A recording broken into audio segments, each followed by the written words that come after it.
أعوذ بالله من الشيطان الرجيم بسم الله الرحمن الرحيم قل رب إما تريني ما يوعدون رب فلا تجعلني في القوم الظالمين وإنا على أن نريك ما نعدهم لقادرون۔ ان آیتوں کے اندر اللہ کے نبی صلی اللہ علیہ وسلم کو یہ کہا جا رہا ہے کہ نبی کافروں پر منکروں پر عذاب آنے کی دو صورتیں ہیں۔ ایک یہ کہ آپ کی زندگی میں آ جائے اور آپ خود اس کے گواہ ہوں، آپ اپنی آنکھوں سے دیکھ رہے ہیں، اور دوسرا یہ بھی ممکن ہے کہ آپ کی زندگی میں تو اس قسم کا کوئی عذاب نہ آئے، آپ کی اس دنیا سے پردہ فرما جانے کے بعد عذاب آئے۔ لیکن آپ اللہ سے یہ مانگیں کہ اے میرے رب، اگر میری زندگی کے اندر وہ عذاب آئے، تو اس صورت کے اندر آپ میرا شمار ان گنہگار لوگوں کے اندر نہ کیجیے گا، کیونکہ جب اللہ کا عذاب آتا ہے تو ایک مخصوص فرد پر نہیں آتا۔ چنانچہ قرآن میں ارشاد ہے کہ وَاتَّقُوا فِتْنَةً لَا تُصِيبَنَّ الَّذِينَ ظَلَمُوا مِنْكُمْ خَاصَّةً، کہ اللہ کا ارشاد ہے کہ وَاتَّقُوا فِتْنَةً لَا تُصِيبَنَّ الَّذِينَ ظَلَمُوا مِنْكُمْ خَاصَّةً، کہ ایسے عذاب سے بچو کہ اگر وہ عذاب تم پر آئے گا، دنیا میں آئے گا، تو صرف ایسا نہیں کہ عذاب صرف ظالموں پر اور گنہگاروں پر آئے گا، بلکہ اللہ کا جب وہ عذاب آئے گا تو کیا عالم، کیا جاہل، کیا نیکوکار اور کیا بد کردار، کیا فاسق و فاجر، کیا عالم و فاضل، سب پر عذاب آئے گا، سب پر کیا آئے گا؟ عذاب آئے گا۔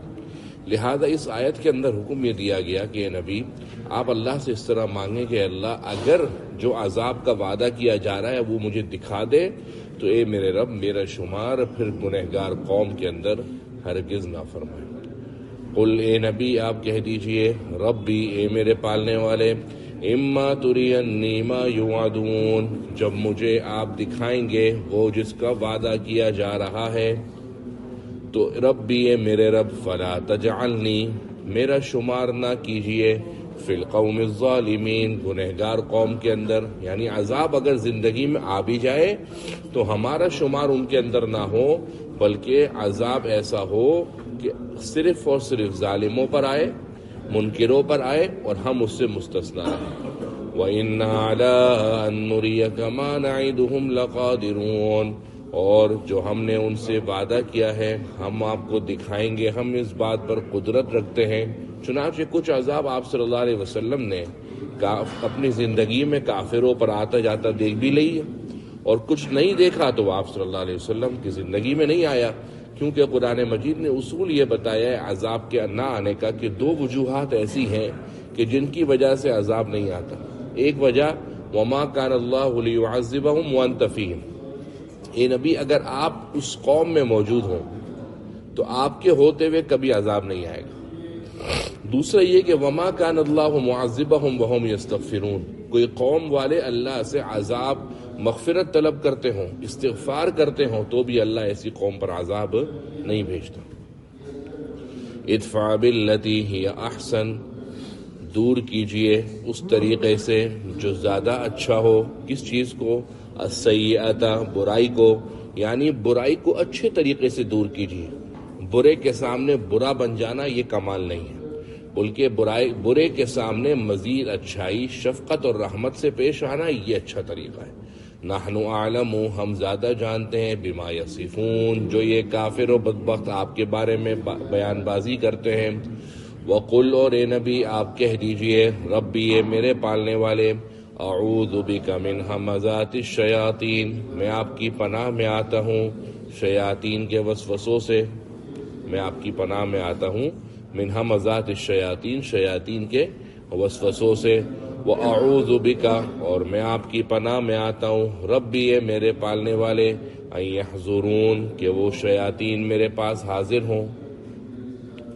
چنانچہ حضرت خالد بن ولید رضی اللہ عنہ نے جب آپ صلی اللہ علیہ وسلم سے نیند کے اندر بے خوابی کی شکایت کی تو آپ صلی اللہ علیہ وسلم نے اس سے ملتے جلتا وظیفہ بتایا کہ جس سے نیند کے اندر ڈرنے کی اور بے خوابی کی جو کیفیت ہے وہ دور ہو جاتی ہے، کہ آپ یوں پڑھیں، اعوذ باللہ من شر غضبہ ومن شر عقابہ ومن شر عبادہ ومن ہمزات الشیاطین وَأَعُوذُ بِكَ مِن رَّبِّ أَن يَحْضُرُونِ۔ اس کے قریب الفاظ آپ صلی اللہ علیہ وسلم نے بتائے کہ جو نیند کی بے خوابی اور نیند میں ڈرنے کے لیے، اس سے بچنے کے لیے بطور نسخہ اکسیر ہے۔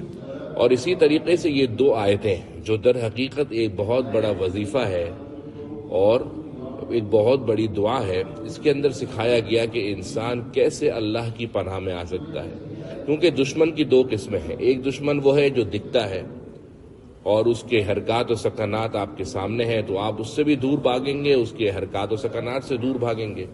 لیکن یہ شیطان دکھتا نہیں ہے، لیکن آپ کو وہاں سے دیکھتا ہے، من حیث لا ترونہم، کہ آپ ان کو دیکھ نہیں سکتے۔ آپ کے رگ و ریشے کے اندر دوڑ رہا ہے، آپ کے خون کے اندر دوڑ رہا ہے۔ ایک دفعہ آپ صلی اللہ علیہ وسلم کسی راستے پر جا رہے تھے اور آپ کے ساتھ حضرت ام المومنین حضرت صفیہ تھیں، تو اتنے میں کسی کنارے کے اوپر جب پہنچے تو دو صحابہ نے آپ کو دیکھا۔ تو آپ صلی اللہ علیہ وسلم جب قریب پہنچے تو آپ نے اشارے سے ان کو بتایا کہ بھئی یہ میری بیوی ہے صفیہ بنت حیی۔ تو وہ دونوں صحابی کہنے لگے کہ اللہ کے نبی، کیا ہم کیا آپ پر خیانت کا شک کریں گے کہ آپ کسی غلط کے ساتھ گھوم رہے ہیں؟ ہمارا ایسا شک تھوڑا ہی ہے۔ آپ صلی اللہ علیہ وسلم نے فرمایا ٹھیک ہے تمہاری بات درست ہے، لیکن حقیقت یہ ہے کہ شیطان انسان کے رگوں کے اندر، انسان کے جسم میں ایسے دوڑتا ہے جیسے خون دوڑتا ہے۔ تو جب شیطان کے وساوس اس طریقے سے خون کے اندر چلتے ہیں، جسم کے اندر چلتے ہیں، تو اس کے لیے بہتر حل یہ ہے کہ اپنے آپ کو اللہ کی پناہ میں دے دیا جائے، اپنے آپ کو اللہ جل جلالہ کی پناہ میں دے دیا جائے۔ اور اللہ کی پناہ میں آنے کا سب سے مؤثر ترین بہترین نسخہ اکسیر وہ یہ ہے، اعوذ باللہ من الشیطان الرجیم۔ غصے کے اندر انسان پر شیطان سوار ہو جاتا ہے، تو کیا کہا گیا کہ اپنی حالت تبدیل کر دو، تغییر حالت، کھڑے ہو تو بیٹھ جاؤ، بیٹھے ہو تو کھڑے ہو جاؤ، بیٹھے ہو تو لیٹ جاؤ، اور فوراً اپنے آپ کو اللہ کی پناہ میں دے دو، شیطان مردود سے دوری اختیار کرو۔ اور ان آیتوں کے اندر بھی شیطان کے وسوسوں سے بچنے کے لیے تلقین کی گئی ہے۔ یہی وجہ ہے نماز میں وسوسے زیادہ آتے ہیں، تو نماز سے شروع کرنے سے تھوڑا ٹائم پہلے، بالکل اقامت کے ساتھ نہیں، کیونکہ وہ تو وقت اقامت کے جواب دینے کا ہے، تھوڑا پہلے اللہ سے مانگ لیا جائے کہ ربی اعوذ بک من ہمزات الشیاطین واعوذ بک ربی ان یحضرون۔ اگلی آیتوں کے اندر موت کا تذکرہ ہے، چنانچہ اللہ کا ارشاد ہے، حتی اذا جاء احدهم الموت، یہاں تک کہ جب ان میں سے کسی کے پاس موت آتی ہے، قال، تو وہ کہنے لگیں گے، ربی، اے میرے پالنے والے، ارجعونی، مجھے دنیا میں واپس لوٹا دے۔ کیا کہیں گے؟ ارجعونی، مجھے دنیا میں واپس لوٹا دے۔ حضور صلی اللہ علیہ وسلم فرماتے ہیں، ابن جریج سے روایت ہے کہ آپ صلی اللہ علیہ وسلم نے فرمایا کہ جب مومن بندے کا انتقال ہوتا ہے تو مومن بندے کے انتقال کے وقت جب وہ فرشتے اس کو، مومن بندے کو مغفرت اور رحمت اور جنت دکھاتے ہیں، اور جب وہ یہ منظر دیکھ لیتا ہے تو فرشتے اس سے کہتے ہیں کہ دنیا کے اندر واپس جانا ہے؟ تو مومن بندہ کہتا ہے دنیا میں جا کر کیا کروں گا، مجھے دنیا میں نہیں جانا، مجھے اللہ کے پاس جانا ہے۔ اور جب یہی کام کافر کو دکھاتے ہیں کہ دیکھ اب تو نے جو دنیا کے اندر کیا، گنہگار کو دکھاتے ہیں کہ تو نے دنیا کے اندر یہ کام کیے، اب دیکھ تیرا انجام کیا ہے، جہنم تیری منتظر ہے۔ پھر وہ کہتا ہے، چیختا ہے، چلاتا ہے، واویلا کرتا ہے اور کہتا ہے رب ارجعون، اے میرے رب مجھے لوٹا دے۔ کیوں لوٹا دے؟ لعلی اعمل صالحا، تاکہ میں نیک عمل کروں، فیما ترکت، جو میں چھوڑ کر آیا ہوں۔ پیچھے مال و دولت پڑا ہوا ہے، پوری زندگی جمع کرتا رہا اور آخر کے اندر خود ہی استعمال نہیں کرتا رہا، بلکہ چوکیدار بن کر اس مال کی حفاظت کرتا رہا، اور آخر میں اپنی بیوی کو، والدین کو، بچوں کے سپرد کرایا۔ تو میں جاؤں گا اور اس مال کے اندر نیک عمل کروں گا، کسی کار خیر میں لگا دوں گا، اللہ کی راہ میں دے دوں گا۔ اپنی زندگی کے اندر بدعملیاں، کوتاہیاں چھوڑ کر آیا، اس کا ازالہ کر لوں گا، توبہ کر لوں گا۔ اللہ فرمائیں گے کلا، ہرگز ایسی بات نہیں، انہا کلمتن، اور جو یہ کہتا ہے کہ اللہ مجھے دنیا میں واپس لوٹا دے، اللہ فرماتے ہیں انہا کلمتن، یہ ایسی بات ہے، ہوا قائلھا، جس کو وہ کہتا ہی رہے گا، یعنی صرف یہاں پر نہیں بلکہ آخرت کے اندر بھی، جہنم کے موقع پر بھی، جہنم میں کے اندر جا کر بھی کہے گا کہ اللہ مجھے دنیا میں واپس لوٹا دے، میں دنیا کے اندر واپس لوٹ کر اپنے آپ کو صحیح کر لوں گا۔ قرآن کے اندر آیا ہے کہ ایک جگہ پر کہ اگر اس شخص کو لوٹا بھی دیا جائے تو یہ دوبارہ ایسا نہیں کہ جا کر نیک عمل کرے گا، کیونکہ فطرت میں خباثت اور شقاوت اور بدبختی کی مہر لگ گئی ہے، تو ایسا شخص اگر چلا بھی گیا تو دنیا میں جا کر دوبارہ بدعمالیوں اور کوتاہیوں کا مرتکب ہو جائے گا۔ وَمِن وَرَائِهِمْ بَرْزَخٌ، لفظ ورا عربی زبان کے اندر سامنے اور پیچھے دونوں کے لیے استعمال ہوتا ہے، سامنے کو بھی ورا کہتے ہیں اور پیچھے کو بھی، لیکن قرآن کے اندر ہے، عربی زبان میں تو یہ ورا پیچھے کے لیے استعمال ہوتا ہے، لیکن قرآن میں آگے اور پیچھے دونوں متضاد معنوں کے لیے استعمال ہوتا ہے۔ یہاں پر آگے کے معنی میں بھی بول سکتے ہیں کہ وَمِن وَرَائِهِمْ بَرْزَخٌ، ان کے سامنے ہے ایک آڑ، برزخ آڑ، برزخ کہتے ہیں درمیانی درجے کے حد فاصل کو، درمیان کی کوئی آڑ ہو اس کو برزخ کہتے ہیں۔ اسی طریقے سے قبر کی زندگی کو برزخی زندگی کہتے ہیں کہ مرنے کے بعد قبر کے اندر انسان درمیان میں پڑا رہتا ہے، کیونکہ قیامت تو ابھی بڑی قیامت تو ابھی قائم ہونے میں وقت ہے، اور اس کی قیامت قائم ہو گئی تو اس کی قیامت چھوٹی قائم ہو گئی، بڑی قیامت میں وقت ہے، تو درمیان کی جو جگہ ہے اس کو برزخ کہتے ہیں، کیونکہ برزخ کا لفظی ترجمہ آڑ ہے، حد فاصل ہے۔ وَمِن وَرَائِهِمْ بَرْزَخٌ، اور ان کے سامنے ہے آڑ، إِلَى يَوْمِ يُبْعَثُونَ، قیامت کے دن تک۔ فَإِذَا نُفِخَ فِي الصُّورِ، اور جب قیامت کے دن سور پھونک دیا جائے گا، میں نے آپ کو بتایا کہ 2 دفعہ سور پھونکا جائے گا۔ جب پہلی دفعہ سور پھونکا جائے گا تو کیا آسمان اور زمین اور کیا پہاڑ اور کیا نباتات و جمادات اور کیا آسمانی اور زمینی مخلوقات سب کی سب فنا ہو جائیں گی، اور جب دوسری دفعہ سور پھونکا جائے گا تو یہی سب قبروں سے نکلیں گے اور حساب کتاب کی راہ کی طرف چل پڑیں گے۔ تو یہاں پر صحیح قول کے مطابق جمہور مفسرین کے نزدیک نفخہ ثانیہ یعنی دوسرے قسم کا سور مراد ہے۔ فلا انصاب بینہم، تو ان کے درمیان کوئی رشتہ داری کام نہیں آئے گی۔ دنیا کے اندر کہیں پکڑ لیتے تھے تو کہتے تھے میں تو فلانا چودھری کا بیٹا ہوں، میں تو سائیں صاحب کا بیٹا ہوں، جتنی سورسز ہوتی تھی استعمال کر لیتے تھے۔ قیامت کے دن کوئی نسبت، کوئی رشتہ داری کام نہیں آئے گی، بلکہ ہر ایک دوسرے سے دور بھاگے گا۔ ولا یتساءلون، اور نہ ہی آپس میں ایک دوسرے سے پوچھ گچھ کر سکیں گے۔ قرآن مجید کی بعض آیتوں سے ایک دوسرے سے سوالات کرنا، پھر ان کے جوابات دینا، یہ سب معلوم ہوتا ہے، تو یہ الگ الگ موقع کی بات ہے۔ ابتدائی موقع جب ہوگا تو اس وقت ولا یتساءلون، ایک دوسرے سے بات بھی نہیں کر سکیں گے، سوال نہیں کر سکیں گے، آنکھیں جھکی ہوئی ہوں گی اور میدان محشر کی طرف نکلتے ہوں گے، ایسے ہوں گے جیسے کانہم جراد منتشر، بہتے ہوئے پھیلتے ہوئے ٹڈیاں، مہطعین الی الداع، سر جھکائے دوڑ رہے ہوں گے اللہ کی طرف۔ تو یہ اس وقت ہوگا۔ فمن ثقلت موازینہ، جس کے ترازو میں بھاری ہو گیا، یعنی جس کے ترازو میں نیکی کا پلڑا بھاری ہو گیا، فاولئک هم المفلحون، یہ ہے کامیاب۔ دنیا میں کامیابی اور ناکامی کا معیار اچھا کاروبار، اچھی تجارت، بہترین درجے کی سرمایہ کاری، اچھا گھر، اچھے وضاقتہ، بہترین رہن سہن، اچھا اسٹیٹس، نام و نمود اچھا، عزت و شہرت بہترین۔ لیکن قیامت کے دن کامیابی کا معیار کیا ہے کہ نیکی کا پلڑا جھک جائے۔ فمن ثقلت موازین، کہ جس کا نیکی کا پلڑا جھک گیا، فاولئک هم المفلحون، یہی لوگ کامیاب ہیں۔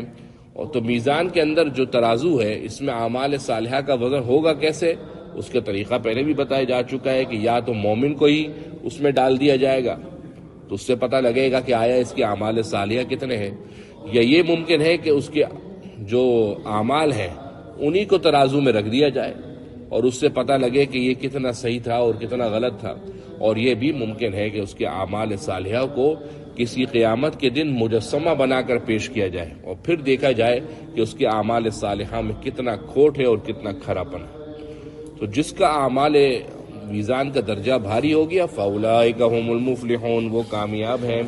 ومن خفت موازینہ، اور جس کا ترازو کا پلڑا ہلکا ہو گیا، فاولئک الذین خسروا انفسهم فی جہنم، وہ لوگ ہیں جنہوں نے اپنے آپ کو نقصان میں ڈالا، فی جہنم، جہنم میں ہوں گے، خالدون، ہمیشہ ہمیشہ۔ مفسرین نے لکھا ہے صحابہ سے نقل کرتے ہوئے کہ ایک نیکی اگر کم ہوئی تو جہنم میں ڈال دیا جائے گا، اور ایک نیکی زیادہ ہوئی تو جنت میں ڈال دیا جائے گا، اور اگر برابر سرابر ہوا تو اعراف کے اندر ڈال دیا جائے گا، اور اعراف میں ڈالنے کے بعد اللہ کے حکم تک وہی رہے گا، اور اس کے بعد پھر وہ جنت کے اندر ڈال دیا جائے گا۔ اور بعض مفسرین کے نزدیک جو برابر سرابر ہونا ہے وہ بھی اعراف کے اندر پھر ہمیشہ کے لیے رہیں گے۔ قیامت کے دن اگر اعراف میں بھی ڈال دیے گئے تو وہ ہمیشہ کے لیے رہیں گے۔ یہ تو اس وقت ہے جب کہ کافر ہو، اگر مسلمان ہوں اور اس نے کچھ گناہ کیے ہوئے ہوں تو ایسے مسلمان کو آگ میں ڈالا جائے گا، لیکن وہ ایسے ڈالا جائے گا جس طریقے سے سونے کو ڈالا جاتا ہے آگ میں کہ اس کا زنگ دور کر دیا جائے، گندگی دور کر دی جائے، ایسے ہی مسلمان کو پھر گنہگار مسلمان کو آگ میں ڈال کر اس کی ساری گندگیوں کا اور رذائل کا ازالہ کیا جائے گا، اور جب وہ بالکل پاک و صاف ہو جائے گا تو پھر اس کو اللہ کے حکم سے نکال کر جنت میں ڈالا جائے گا۔ تلفحوں، اور جہنم کے بارے میں تذکرہ ہے کہ ان لوگوں کو جو جہنم میں ڈالا جائے گا وہ ہمیشہ رہیں گے۔ تلفحوں وجوہہم، ان کے چہروں کو جھلسا دے گی، النار، آگ، وہم فیہا کالحون، اور وہ اس کے اندر بدصورت ہو رہے ہوں گے۔ کالح کہتے ہیں اس شخص کو کہ جس کے ہونٹوں کے درمیان سے دانت دکھتے ہوں، بڑے دانتوں والا جو شخص ہے اس کو عربی زبان میں کالح کہتے ہیں، کہ وہاں پر وہ ان کے چہروں کو آگ ایسا جھلسائے گی اور ایسا گرمائے گی کہ ان کے چہرہ ایسا بدصورت ہو جائے گا، وہم فیہا کالحون، اور وہ جہنم کے اندر ایسے ہی بدصورتی کے اندر پڑے رہیں گے۔ چنانچہ اللہ فرمائیں گے الم تکن آیاتی تتلی علیکم، کیا تمہارے پاس میری آیتیں تلاوت نہیں کی جاتی تھیں؟ فکنتم بہا تکذبون، تو تم اس کو جھٹلاتے تھے۔ قالوا، تو یہ کافر بدبخت جواب دیں گے ربنا، ہمارے پالنے والے، غلبت علینا شقوتنا، ہم پر بدبختی غالب آ گئی، وکننا قوما ضالین، اور ہم بھٹکے ہوئے لوگ ہو گئے۔ ربنا، اے ہمارے رب، اخرجنا منہا، ہمیں ایک دفعہ نکال دے اس جہنم سے، فإن عدنا، اگر ہم دوبارہ لوٹ جائیں ان گناہوں کی طرف دنیا میں، فإنا ظالمون، تو ہم گنہگار رہیں گے۔ قال، اللہ فرمائیں گے اخسؤوا فیہا، اسی جہنم کے اندر پڑے رہو، ولا تکلمون، اور مجھ سے کوئی بات نہ کرو۔ یہ آخری جملہ ہوگا جو اللہ کی طرف سے کہا جائے گا، اس کے بعد کافروں کی مزید کسی قسم کی کوئی سنوائی اور مزید کافروں کی کوئی بات تسلیم نہیں کی جائے گی۔ اس سے پہلے کی جتنی باتیں قرآن نے ذکر کی ہے کہ کافر اپنے مسلمان دوست کو دیکھے گا، اس سے یہ سوال کرے گا، کافر یہ کرے گا، وہ ساری باتیں جہنم میں جانے کے ابتدائی مراحل ہیں۔ آخری دفعہ جب وہ یہ کہے گا اور اللہ کی طرف سے ہوگا کہ اخسؤوا فیہا، یہیں پڑے رہو، ولا تکلمونی، اور مجھ سے بات نہیں کرو، یہ آخری مرحلہ ہوگا۔ اس کے بعد کسی بھی قسم کے کافر و بدبخت کی کوئی بات کی سنوائی جہنم کے اندر نہیں ہوگی۔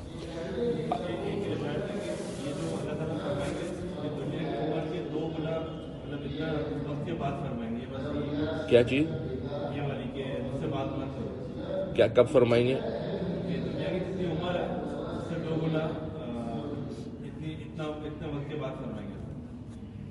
یہ تو قیامت کو ہی پتہ لگے، روایت کے بارے میں تو پتہ نہیں ہے مجھے، تو بظاہر تو ایسی کوئی چیز نہیں ہے۔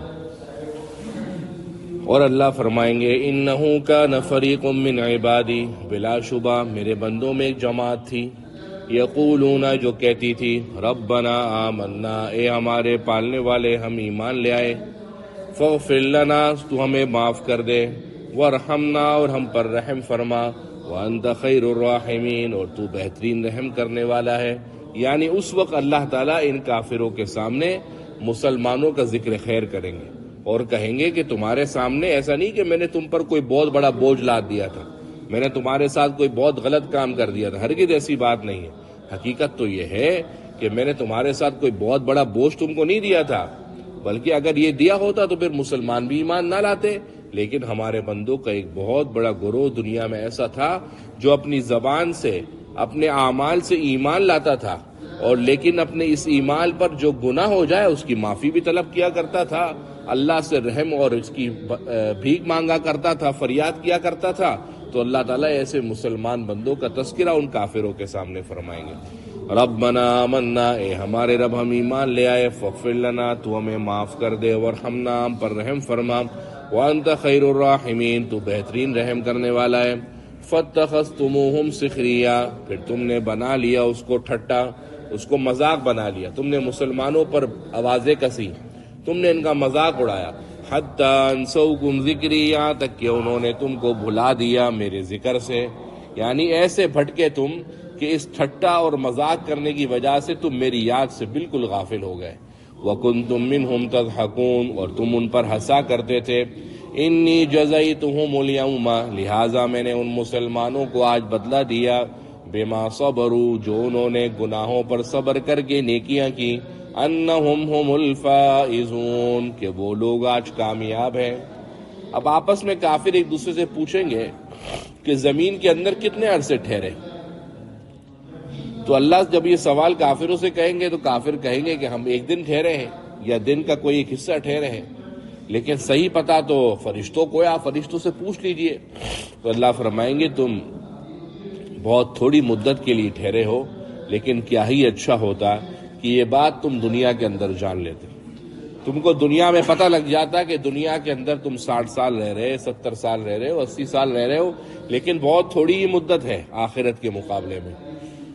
تو قرآن مجید کی آیتیں مجھے اور آپ کو بھی سبق دے رہی ہیں کہ ہم جتنی مدت بھی ٹھہر رہے ہیں سب کے سب کم ہیں۔ خدا نہ خواستہ قیامت کے دن یہ بات ہمارے لیے بطور حسرت نہ ہو کہ کاش ہم دنیا کے اندر ہم کو پتہ لگ جاتا کہ یہ ہم جتنا بھی اس دنیا میں زیادہ سے زیادہ مدت کے لیے رہ رہے سب فریب ہے اور دھوکہ ہے، اور قیامت کی لازوال زندگی کے مقابلے میں انتہائی کم ہے۔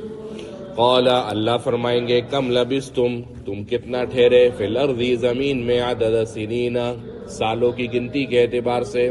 قالوا، تو وہ کہیں گے، لبثنا یوما، ہم ٹھہرے ایک دن، او بعض یوم، یا آدھا دن، یا دن کا کوئی کم حصہ۔ فاسأل العادین، لہٰذا آپ پوچھ لیجئے صحیح صحیح گننے والوں سے، یعنی فرشتوں سے۔ قال، تو اللہ جواب میں کہیں گے، ان لبثتم الا قلیلا، تم ٹھہرے ہو تھوڑی مدت کے لیے۔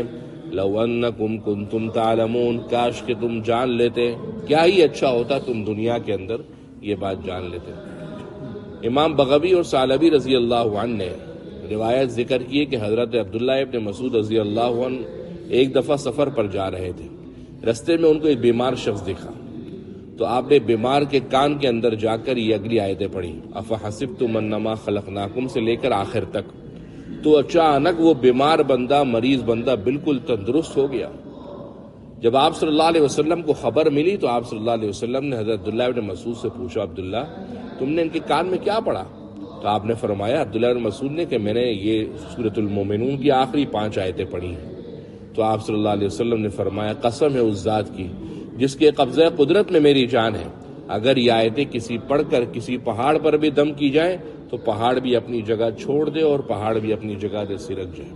اس آیت کا پہلا حصہ جس کے اندر اللہ تعالیٰ ہماری خلقت کے فضول ہونے کو بیان نہیں کر رہے، کہ کافر سمجھتا ہے کہ ہم آئے 4 دن کی زندگی ہے، جو کرنا ہے کرو، جیو مرو، بس مر کیسے رہے ہو؟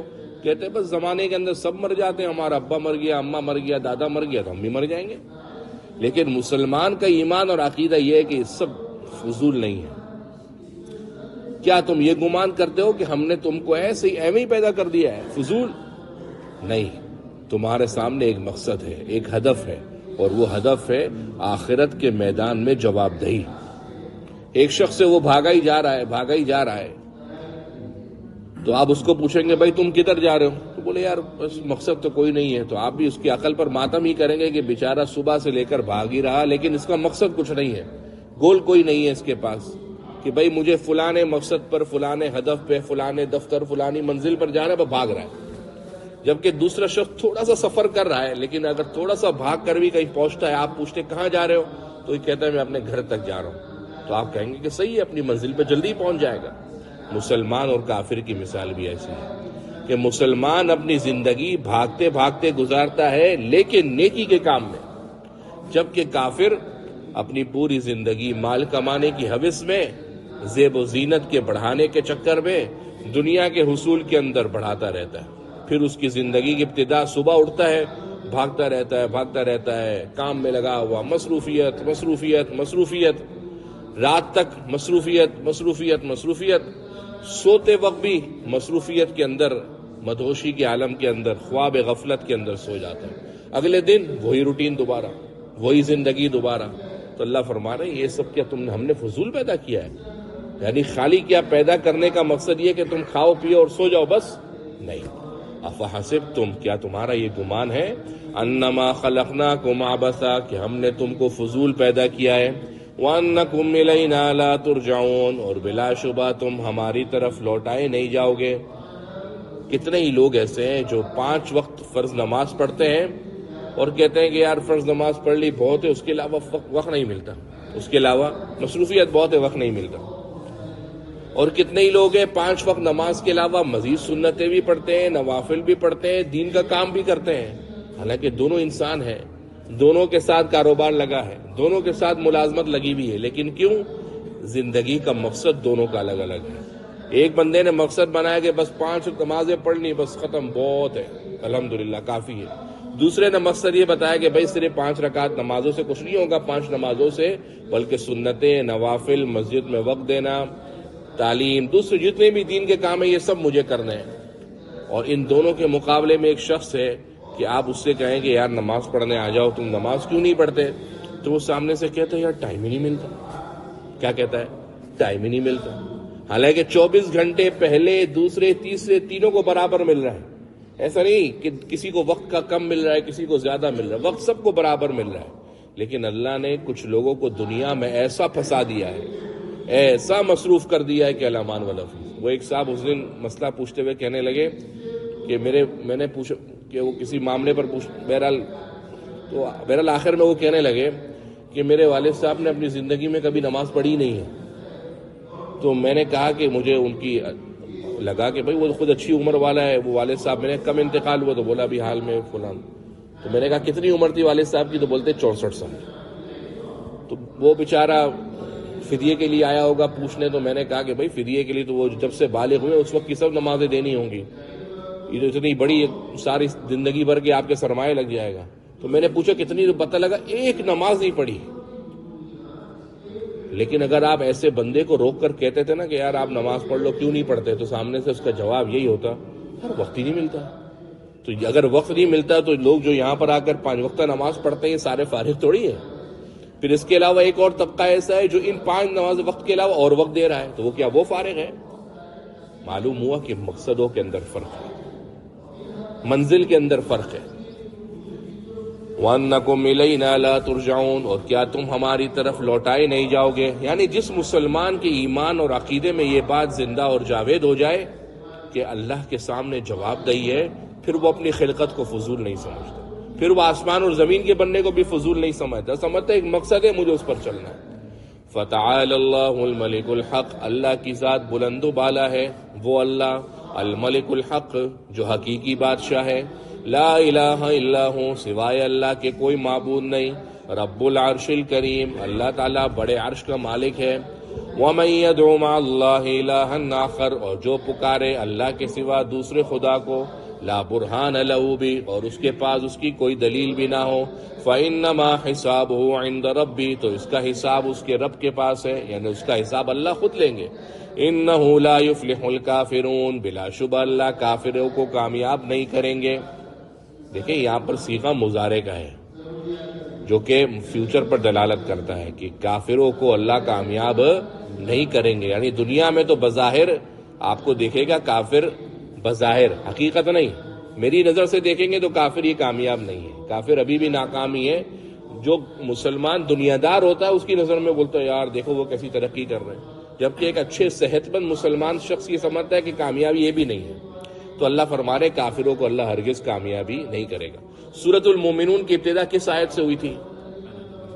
کہ ایمان والے کامیاب ہو گئے، اور آخر کی ہو رہی ہے انہ لا یفلح الکافرون، کہ کافر کامیاب نہیں ہوں گے۔ وقل، اور اے نبی آپ کہہ دیجئے، رب اغفر، اے رب مجھے معاف فرما، وارحم، اور رحم فرما، وانت خیر الراحمین، اور تو بہترین رحم کرنے والا ہے، یعنی گناہوں پر معاف کر کے ہماری زندگیوں پر، ہماری دنیا میں رحم کا، خیر کا، عافیت کا معاملہ فرما، اور کیوں نہیں کرے گا؟ وانت خیر الراحمین، تو بہترین رحم کرنے والا ہے۔